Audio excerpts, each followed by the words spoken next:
प्रणाम आप सबों को।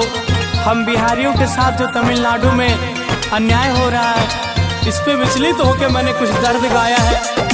आप सब इस दर्द को जरूर सुनिएगा कि एक बिहारी की क्या दर्द है।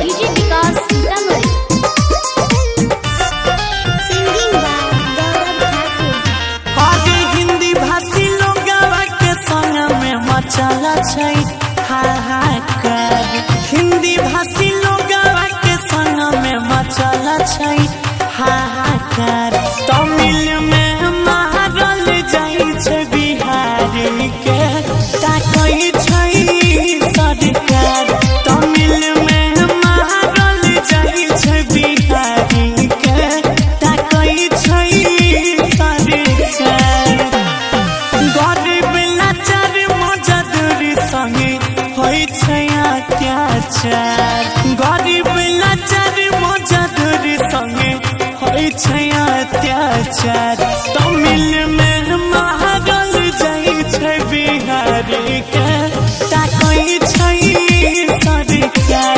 तमिल में काटल जाइ छै बिहारी के ताकै छै सरकार।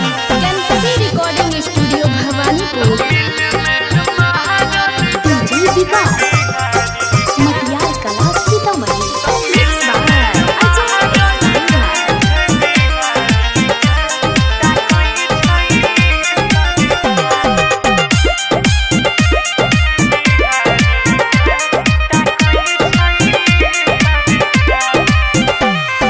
मजबूरी में करे जाइ छै मजदूरी,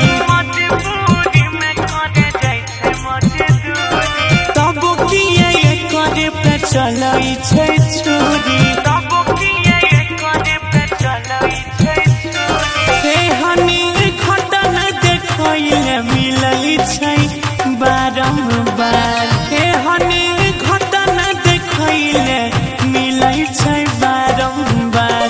तमिल में मारल जाइ छै बिहारी के ताकै छै सरकार। तमिल में काटल जाइ छै बिहारी के ताकै छै सरकार। Ganpati recording studio Bhawanipur.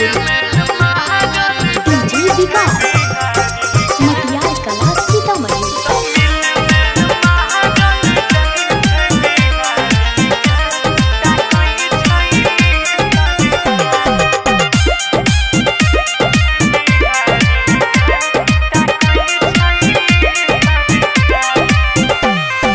बिगड़ल जाइ छै बिहार के व्यवस्था,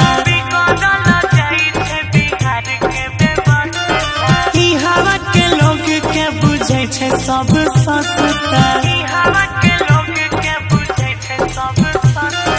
गौरविया जय सरवन गाबी गाबी करै छै विचार, गौरविया जय सरवन गाबी गाबी करै छै विचार।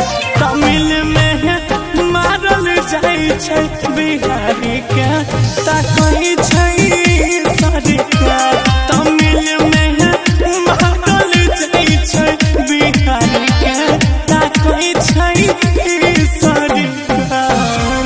इस गीत से मेरा कोई राजनीतिक मतलब नहीं है। मैं बस बिहार सरकार से निवेदन करना चाहता हूँ कि हमारे बिहारी हमारी जान है, कृपया उसकी सुरक्षा के लिए आप अपनी जान को दांव पे लगाएं।